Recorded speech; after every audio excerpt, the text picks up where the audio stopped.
Welcome to It's a Good podcast. My name is Hayden. I'm Chris. I'm Harry.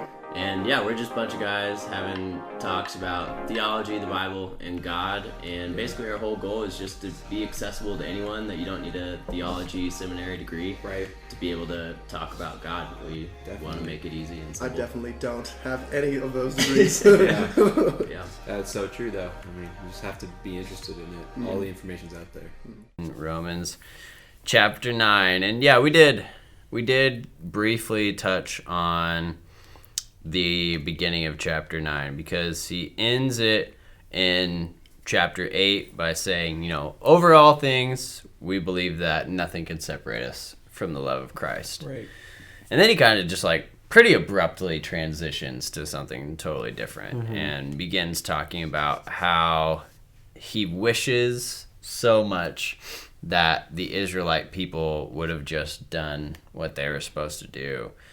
He says that I have great sorrow and unceasing grief in my heart, for I could wish that I myself were accursed, separate from Christ, for the sake of my brethren. So he's like, I would much rather me just be the one who isn't in line with Christ, so that the rest of them could be actually doing their calling, to be adopted as sons, to have the glory of the covenant, the giving of the law, the temple services and the promises, the fathers of the faith, and from whom is the Christ according to the flesh, who is over all. So he's like, I would do anything if they would just believe. Yeah, this is kind of strange, but not really. I mean, Paul's kind of using sacrificial language here, but it's really in relation to how much grief and sorrow he has. He has so much grief and sorrow that he could wish for this thing to happen. Yeah, exactly. And so I think he's kind of setting us up, though, because then he gets to verse 6 and he says, but it's not as though the word of God has failed, for they are not all Israel who are descended from Israel. So I think this is how that translates from what he was talking about in chapter 8, because he was talking about the election, the foreknowing, the predestination. All that crap. Yeah. That you're still having a problem with. Yeah. I'm totally over it if you can't hear it in my voice. Yeah. Solved that. And so he's like, basically, so if Israel was the elect, if they were the foreknown people to be the chosen messengers of God's love and God's rulership into this world, then why are they not following Jesus? Wouldn't it make sense for them just to continue on with that? Mm-hmm. But then his argument is that, well, not everyone who is an Israelite, or not everyone who is quote unquote Israel, is the actual Israel. And he uses the examples that we talked about last time, where through Isaac your descendants shall be named, and then with Rebekah and Isaac, their sons, it's Jacob that is chosen. And I think it's really, actually, when I was thinking about this, so we can kind of understand why Isaac would be the chosen son as opposed to Ishmael, because his parenthood and how they came about. Yeah, Ishmael was conceived not within the marriage confines. So I think he goes with that. He's like, we know that Isaac is the promised son. So, but we can kind of rationalize that out to be well, okay, it's because Ishmael was conceived in sin. We get that. But for Jacob and Esau, no reason for it. No. Ahead of their birth, before they were born, God said that Jacob's going to be the one, and Esau's going to serve his brother. I forget what Esau means, but Jacob means the deceiver. It's how much more clearly could I be this guy's the bad guy? Yeah. Yet he is the one who's Esau means red and hairy. Red and hairy. Well, then I guess it's a little cloudier because, but yeah. Names are funny. But it's supposed to be an animal reference. Esau is animalistic, kind of just goes after what he's feeling, his instincts, his emotions. Yeah, whereas Jacob's more calculated. A room, exactly. But the whole point of that is God chose Jacob for no reason. There is literally no reason other than the fact that God reserves the right choose some people to bless more so than others. Right. But like the whole thing is not again that Esau should be like abandoned. Like Jacob's chosenness is for the good of the world, not for like his elevation and Esau's destruction. Well, and luckily too, like as we're taking this little like Torah exploration, jaunt, in that piece of the story, like that piece of the story actually does come to fruition, where Jacob, now being Israel, comes back, and him and Esau gives him a bunch of stuff. Esau's like, am I going to destroy him? No, we're going to embrace. We're going to be cool. So like, I feel like a lot of places in the Bible it does not have that kind of resolution, but for this example, it actually does. Yeah, that's totally true. It's probably why Paul's using it. Yeah, exactly. And so he's using all this to say, like, Israel is not all following their calling, but also not all of Israel is actually, like, the ones continuing to be called. And he develops that as he goes. He says to Moses, I will have mercy on whom I have mercy, and I will have compassion on whom I have compassion.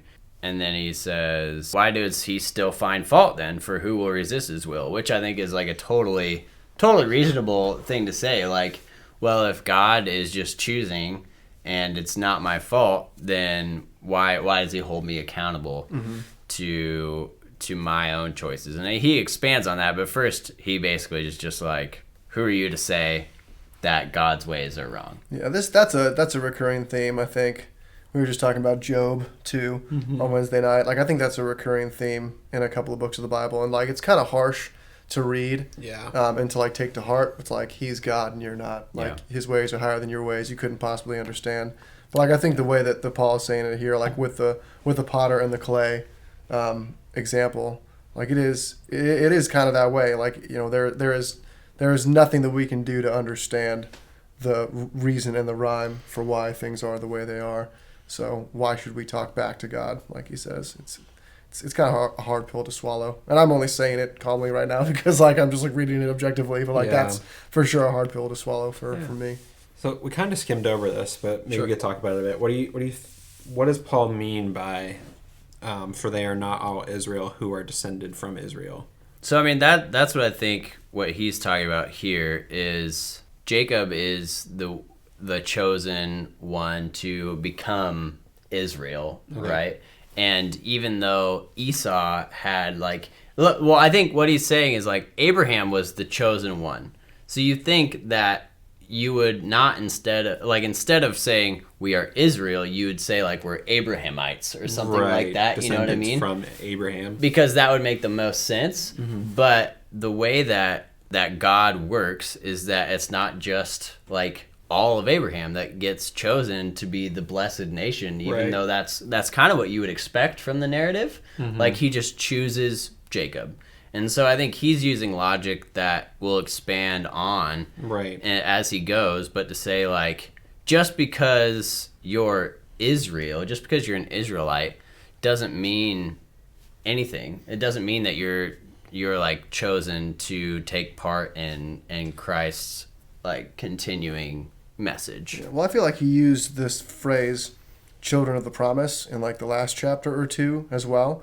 And like he's trying to make the distinction between physical descent and then like spiritual. Yeah, those who have faith. And like we don't need to get into like that phrase, but like there is the division between those two, and it's not about just who you are. It's not just because you're a Jew. It's not just because you follow the sacraments, or it's not just because of the other side of that. It's not just because fill in the blank, but it's because you're a child of the promise. It's like it's because you're rooted in faith. And I think all of this, he's using like Genesis and Exodus examples to prove that, like Jacob and Esau. Yep. This is weird, and this is going to kind of throw a wrench to everything. Sure. But for whatever reason, this translation throws the children of promise with the same wordage of the sons of God, which were a group of heavenly beings who marry the daughters of man. Whoa. And bore the children. Okay, so that's verse 8. I'm going to go back to the previous spot where I saw the children of the promise too, because... So I'm not saying this is right. Oh, okay. This is a weird thing. The BEB is normally a very good thing to go to, but for whatever reason, it's hyperlinking this with the sons of God, which is like the Nephilim. Yeah. So that's what I want. I want to be that verse so 8, bad. Verse 8 says in the NASB, that is, it is not that the children of the flesh who are children of God, but the children of the promise are regarded as descendants. So the children of God, that's the phrase that they're hyperlinking. Well, okay, so go back to Romans 8:14 and 21, where he also uses the phrase children of God. So this is sons of God, which is a different word. Children is the word teknon, sons is the word weos, but this, for whatever reason, I don't know why, I'd have to look into it. That's weird, because sons of God is like a more direct one-to-one with the Genesis. Yeah. I don't know. Sorry, I shouldn't have said anything. That just kind of throws a wrench, but... So in other words, it's not the children by physical descent who are God's children, but it's the Nephilim. That's what this is saying. I don't... I feel like that makes no sense in this context. Yeah. But it's very strange. It is very strange. But worth noting. They think it's important. Somebody thinks it's a link for some reason. Yeah. In the Genesis story, it is sons of God. I don't know why I would choose to connect those two, and maybe it's just a programming thing where it's like, hey, this is sons of God, this is children of God. It's might be linked, and it's just showing me that those have occurred together. But I can't see a clear connection. Okay, so here is something. So this is, I'm probably going to end up quoting C.S. Lewis or talking about him way too much, just because I'm thick into mere Christianity right now. I'll allow it. But one thing that he says is when we're praying the Lord's Prayer, right? It starts with Our Father.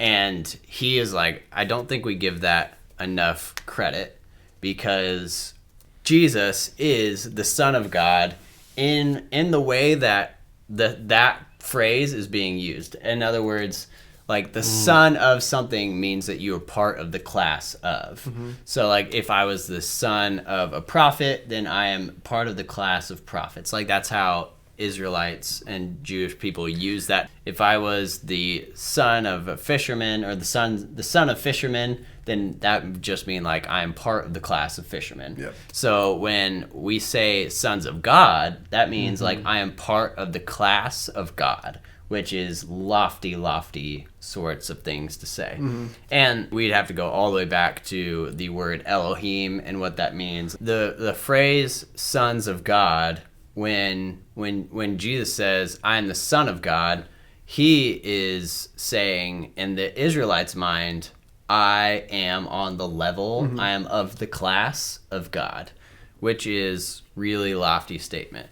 Mm-hmm. So C.S. Lewis says when we say, Our Father who art in heaven, we are identifying in the same way as saying, I am a son of God. Mm-hmm. I am of the class of God, which Jesus would say like that is what you are when you allow, basically what he says, it's like we're play acting as though we are putting on the role of Christ in that moment. Like, Our Father who art in heaven. We should be praying as if we're saying, because Jesus is a son of God and I'm living in the new life of Christ, I am approaching God as though I am Jesus, basically, as though I am of the class of a son of God.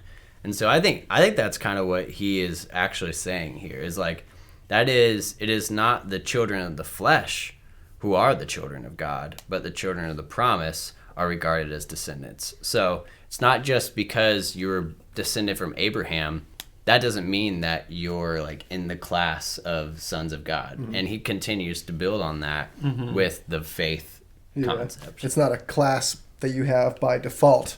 It's like a class that you have to step up to. Through Christ. Yes. Through Christ. To attain, yeah. Yeah. Because Christ is the only one who physically ever met that class. Mm-hmm. Yeah. I think what this is doing was linking this with the first ever description of children of God in the Bible, which is that. It's the sons of God, which is something very different. But it could be useful. I'm sure you could do a whole study on it. Well, yeah, I mean, I think it is useful because I think it elevates what he's saying here. Right. So before we even started, we were talking about this, how part of the Christian belief is that human is immortal. That's part of the Christian belief, that either we live on past death in union with Christ, or we live on past death in separation. Unless you're an annihilationist. From Christ, yeah. Unless you're an annihilationist, in which case you would say at the end, God just destroys everything. Well, instead of we don't need to talk well, about it's instead of hell, you are destroyed. Right. So there are people that live on forever in heaven.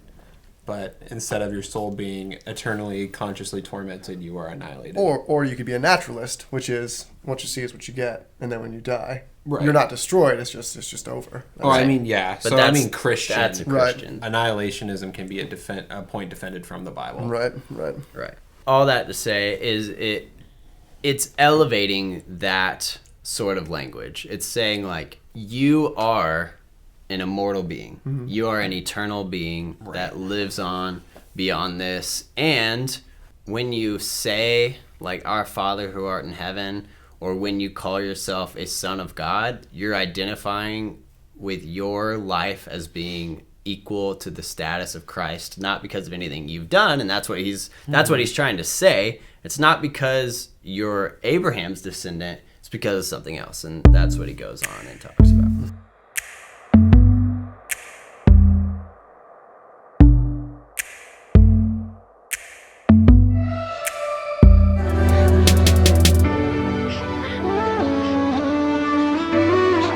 And then he uses that idea, which I think is really helpful in verse 21. He says, "Or does not the potter have a right over the clay to make from the same lump one vessel for honorable use and the other for common use?" And that's what the NASB says. Common use. It says common use in mine too, but it just says love of some pottery for special purposes and some for common use. Yeah. There is a little bit of disagreement. Some people say dishonorable use. Yeah. So the opposite, or ordinary use. Yeah. For me, I really think like common or ordinary makes the most sense. Yeah. But there is discrepancy, and I noticed that when I was reading other translations. Bro, that's a big discrepancy it's too. A big discrepancy. Well, I mean, the most basic word, like to take this out of the context it's in, would be just dishonor. Yeah. But instead of the way we use dishonor, it might not be taking away from honor. It might just be without honor. Without honor. Which doesn't necessarily mean bad. Yes. Right. It's just exactly positive. Yeah. Well, yeah. But he makes some good people and he makes some bad people. Well, that's yeah. Like how it that's be. what it sounds like. Yeah. But I think what it means is like we have some plates of china that we set in our china cabinet. And obviously this is like an antiquated thing. We don't really do this anymore. Yeah, we don't have money for china. Right, exactly. But, so, okay, what's like a common thing? Glasses. Okay. We have some glasses that we only get out like for water or for wine or for whatever. Yes. We leave those glasses away unless we have guests and we want to like honor them by saying you get to have a nice glass. This is a special purpose. This is an actual glass. As opposed to at home, if I need some water, I'm grabbing a plastic cup and I'm filling that thing up with water and I'm drinking it. Yeah. They both have use. One is a use of honor, and the other is just a daily, I need my water, so I'm going to drink it use. I like how that is how we're going to interpret it. But once again, I feel like that could be interpreted the other way. Yeah, well, I mean, we need to continue reading, and I think there's some credibility to what you're saying here, but I think it still works out in a different way if we continue with the whole argument. Right. So, what if God, this is verse 22, what if God, although willing to demonstrate his wrath and to make his power known, endured with much patience vessels of wrath prepared for destruction? So, there you go, vessels prepared for destruction. And he did so to make known the riches of his glory upon vessels of mercy, which he prepared beforehand for glory, even us, whom he also called, not from among Jews only, but also from among Gentiles, as he also says in Hosea, I will call those who are not my people, and her who was not beloved, beloved. And he goes on and says, he uses the example of Pharaoh, and the hardening of heart, where does he do that? Before. Is that he already did that? Yeah, he already did that. Oh, okay. 16. So what you just went through, that's a better example of Paul using complex words to say that everybody's included, as opposed to Yeah. kind of beating around the bush. Here, he's kind of saying, like, what if he, like, that bore with great patience the objects of wrath prepared to destruction? That whole sentence is kind of identifying everybody, not just from the Jews, but also the Gentiles. And then he gives a couple Old Testament examples that kind of back him up. So, like, I like that better than the previous ones where he's talking about, like, predestines and foreknew and elect. Yeah, and it doesn't really ever seem like he's talking about hell here. He's just talking about something God did at the beginning of time. But it's not like the people that he didn't do this with are destined to hell, which is what he's saying. Right. Some have been chosen for this purpose, but some have not. Yeah, and he's not talking about hell. He's just talking about who are the children of God. Right. His story. Yes. And here he's kind of in a roundabout way, but in a pretty clear way, saying that it is everyone. Yeah, and he uses a really interesting example in verse 29, and he says, unless the Lord of Sabaoth, which, what does Sabaoth mean? Lord of Hosts? Okay, why not translate that? Yeah, this is one of those times where you just go, why didn't they just translate this? Okay. Unless the Lord of the hosts of heaven had left to us a posterity, we would have become like Sodom and would have resembled Gomorrah. So what he's saying there is Sodom and Gomorrah is an interesting example of a case where God didn't call anyone to be the messenger to the city. He just actually removed the people that were there. And so, like, what he's saying is, if we're left without people that God specifically elevates and calls to a higher standard, we become like Sodom and Gomorrah. We descend into chaos, and we deserve destruction because all we're making is destruction. He's kind of saying, like, there, but for the grace of God, go I. Like, Yeah. that's another way of saying that, too. I think his example of Sodom and Gomorrah is really helpful for me because it's like, okay, I'm not choosing people that I foreknew that this was going to be their destiny to be called out of Sodom and Gomorrah. I've done that before.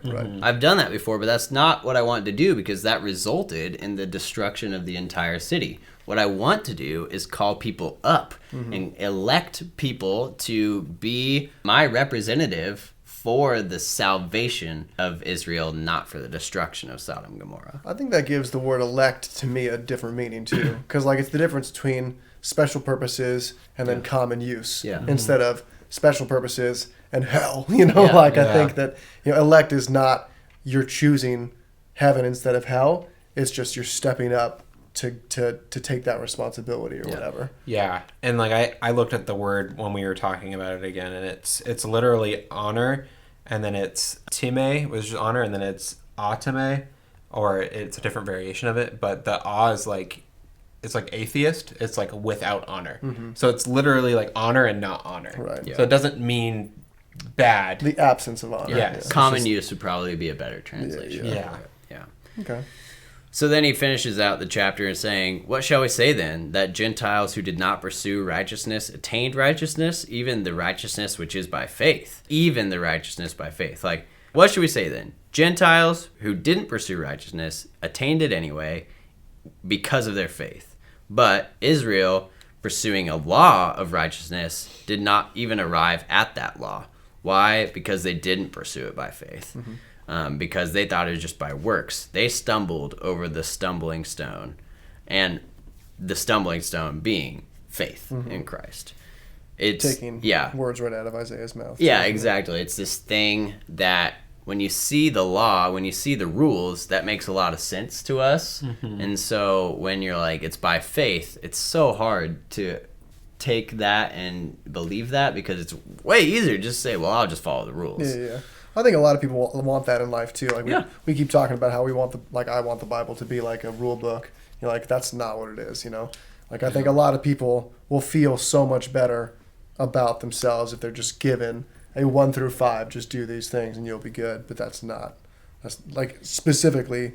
That's not what it's all about, right? Yeah, we can't do it. Like I feel like that's what humanity wants, and God tried it. Like He gave us rules, and we weren't able to do it. Nope. And so he begins chapter 10 by saying, like, I wish that they would just have that faith, but they're seeking God's righteousness, not for God's righteousness, but to establish their own righteousness. That's what he says in verse 3. For not knowing about God's righteousness and seeking to establish their own, they didn't subject themselves to God's righteousness. For Christ is the end of the law for righteousness for everyone who believes. Once again, pulling in Jesus, because he's been talking about the God of the Old Testament. And once again, we started this whole epistle thing to like identify who Jesus was. Yeah, like, that's true. And Paul helps us out at the end of every single one of his like super long, convoluted, like Torah jaunts. It's like, boom, Christ is the culmination of the law, so that there may be righteousness for everyone. Exactly. And it relates to what we were saying earlier about like the honorable use and the common use, because what he's saying is like they're trying to become honorable vessels by like trying and instead of saying like, I just want to have faith in this other honorable vessel that like my purpose is the right purpose. It's tough to do that last thing that you just said. It is. But it's easy to come to the conclusion that it's like, it's not of my own works. It's not what I do. It's of that really tough thing that you said. So like, it starts with the decision of that. It's not by your own works, but then what you do after that is pretty difficult. He says, do not say in your heart who will ascend into heaven or who will descend into the abyss, bring Christ down or to raise Christ up, either way.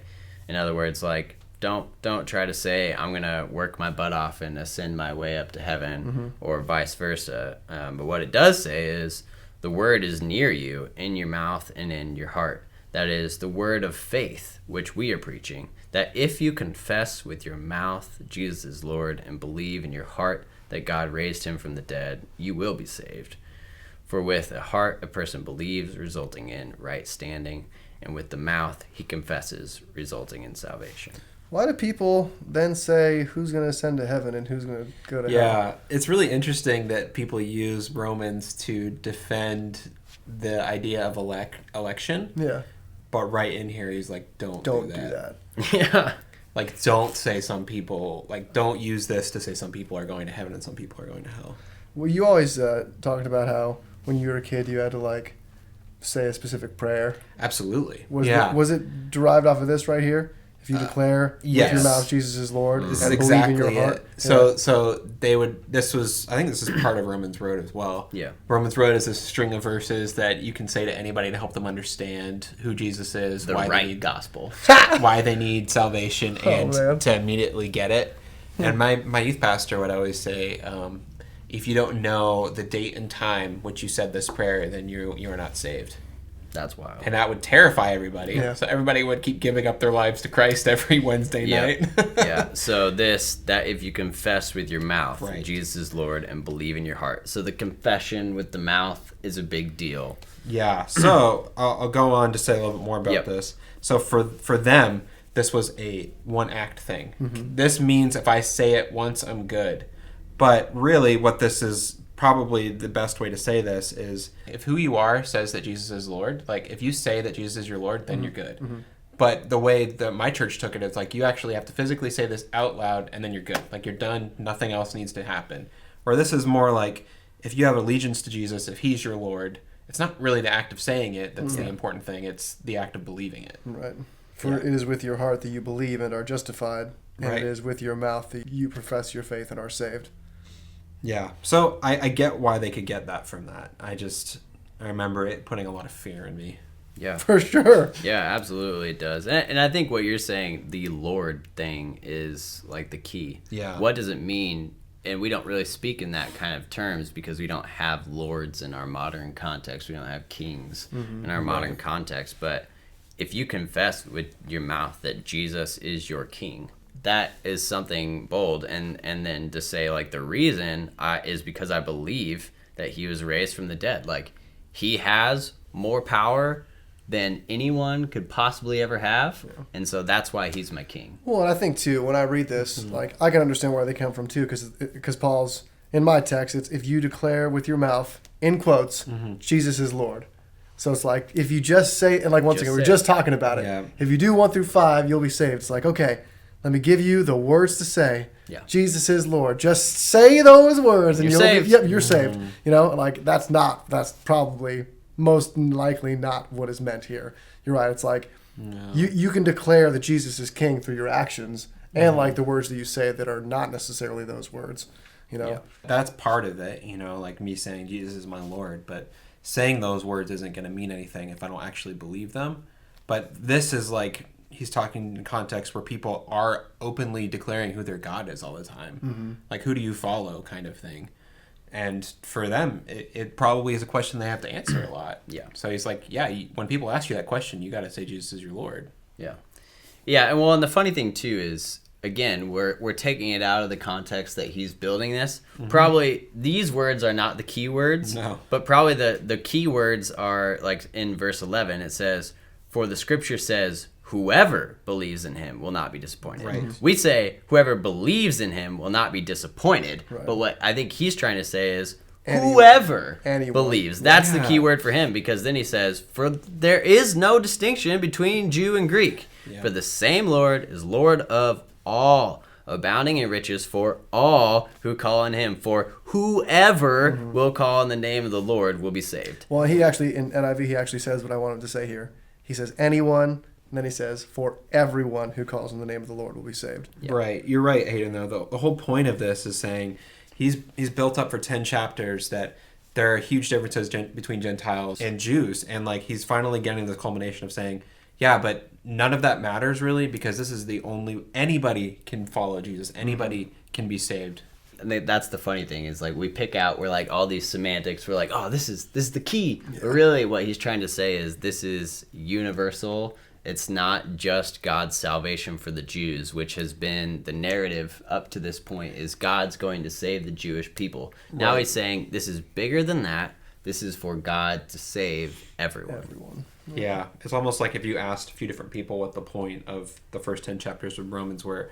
Some would say that God chooses some people, not others. And some would say anybody can be welcomed into Jesus' family. And then other people might say it tells you how to be saved. Yeah. Which is, it does, but that's not the point of it.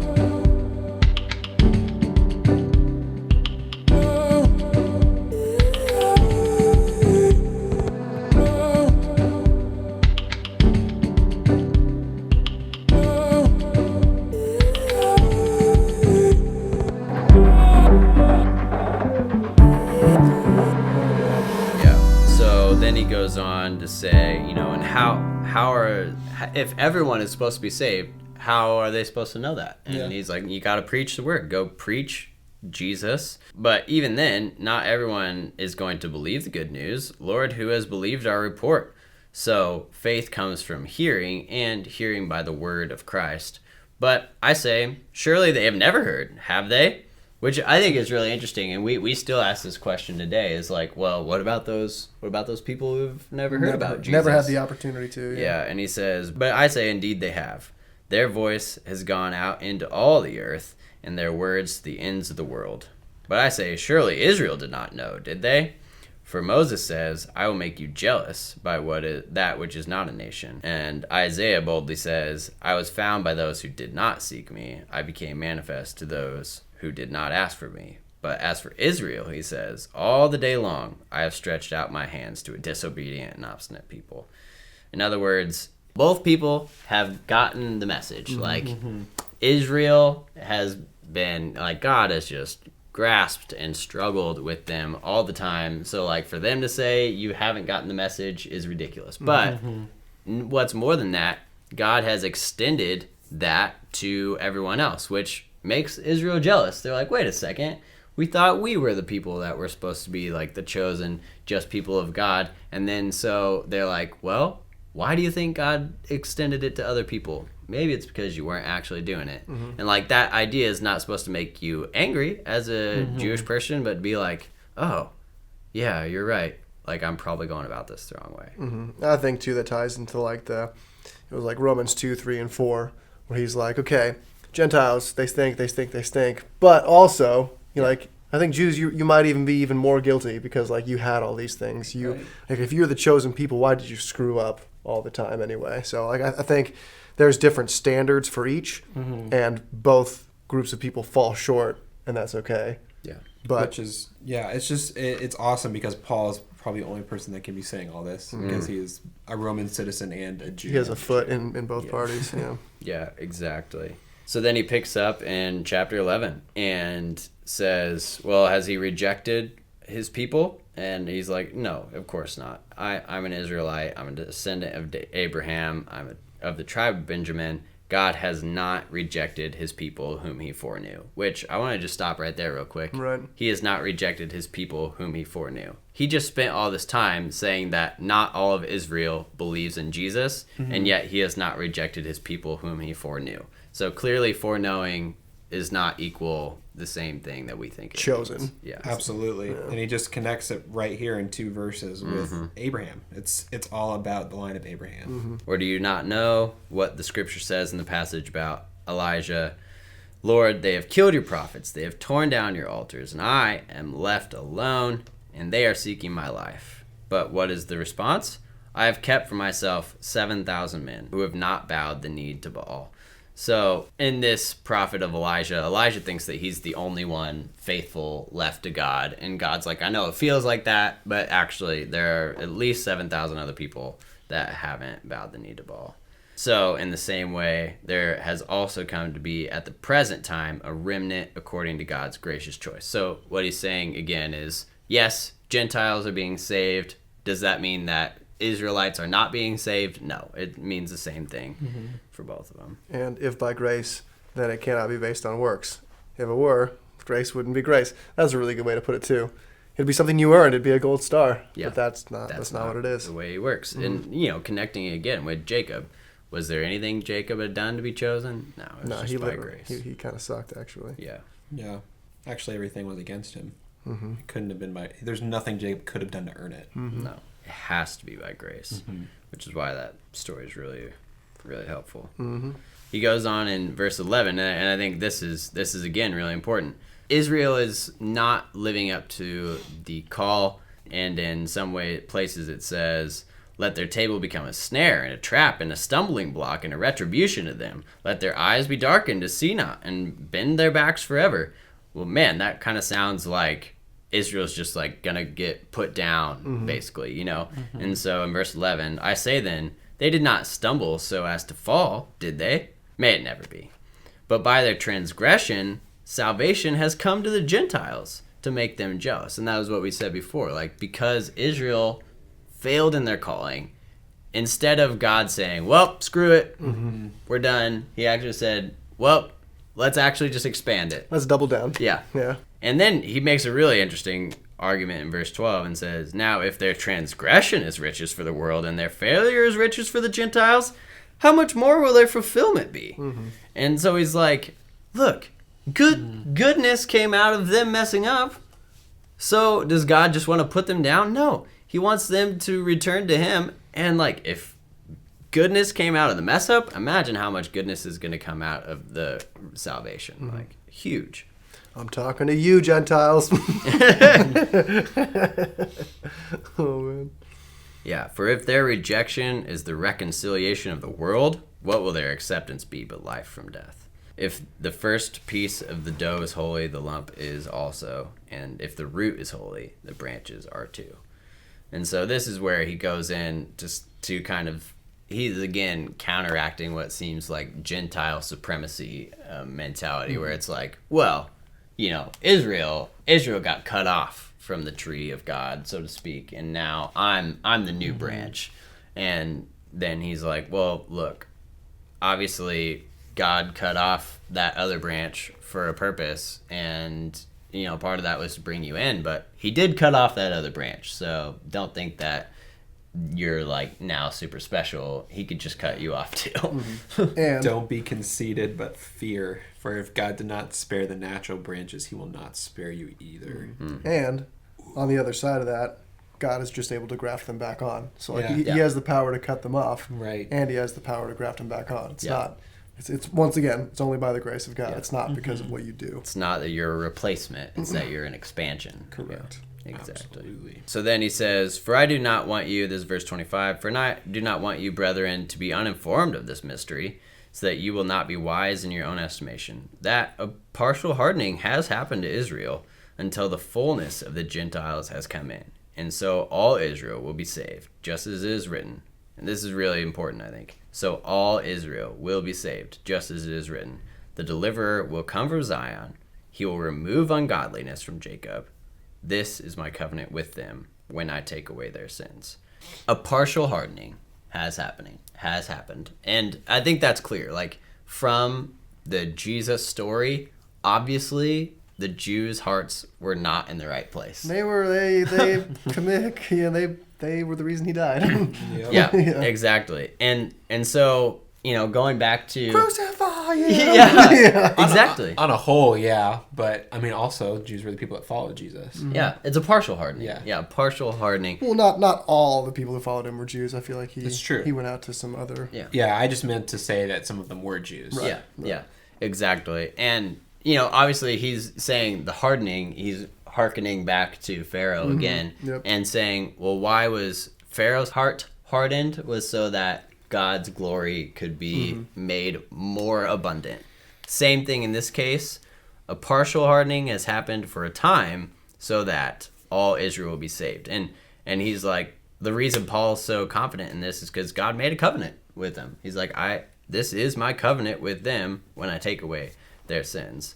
Paul's like, yeah, right now it might kind of feel and look like God's abandoning the Jews and abandoning his covenant because they have hard hearts and are rejecting God and rejecting Jesus. But from the standpoint of the gospel, they are enemies for your sake. But from the standpoint of God's choice, they are beloved for the sake of the fathers.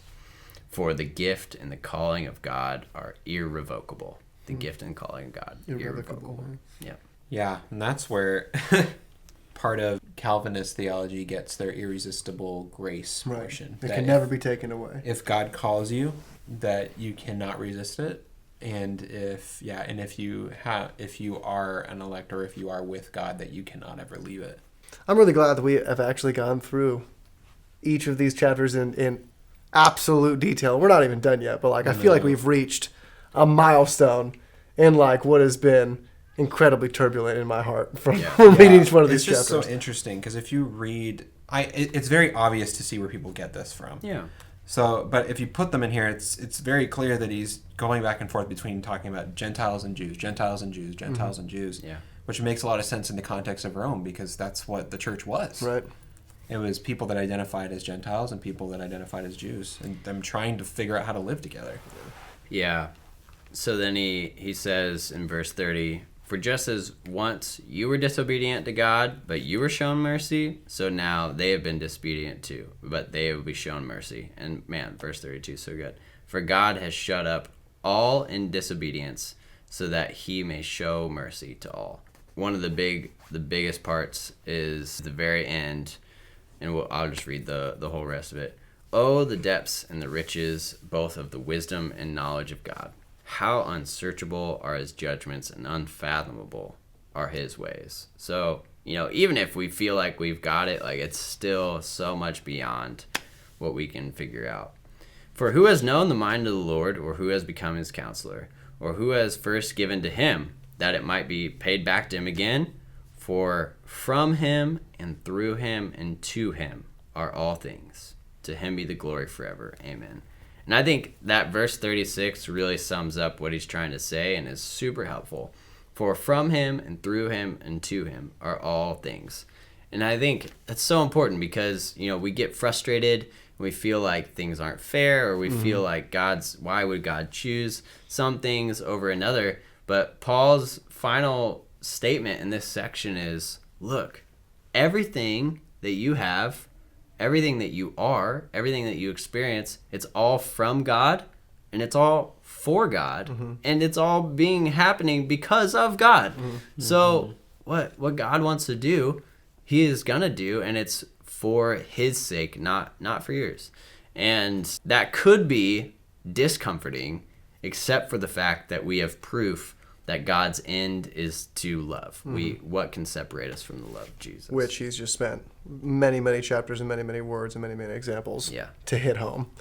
Yeah. This ending part is marked as a doxology, and it's kind of like a little song in mine. Should we sing it? I was rapping it in my mind. Oh, the grace to the riches of the wisdom of God. Paul knows that he just hit a home run, and so now he's like, I gotta drop some rhymes on these fools. Yep. and pulls from Job and pulls from Isaiah again. That was Romans 9, 10, and 11. Oh, the grace and the peace and the riches of God. To him be the glory forever, amen. Yeah, that's exactly like it's like, oh man, I just knocked it out of the park. It's time to wrap. Shout out to Canyon Coffee Roasters for fueling every one of our conversations. If you are only listening, you don't see it, but we are drinking a cup of Canyon every time we talk together. Thanks to John Jones Project and Clink, who are making the music that you hear in the background. Thank you for making awesome stuff that we get to share with the people that are listening to our podcast. And thank you guys for tuning in, and always feel free to let us know if you have questions or things you want to talk about, or if you want to be on the show. We'd love to have you as well. The queen of filth, the queen of putrescence.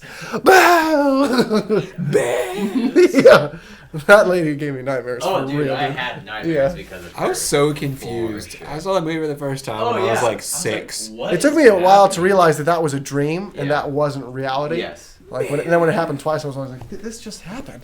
Yeah, I was really confused by that as a kid too. Yeah. We should write in, let them know.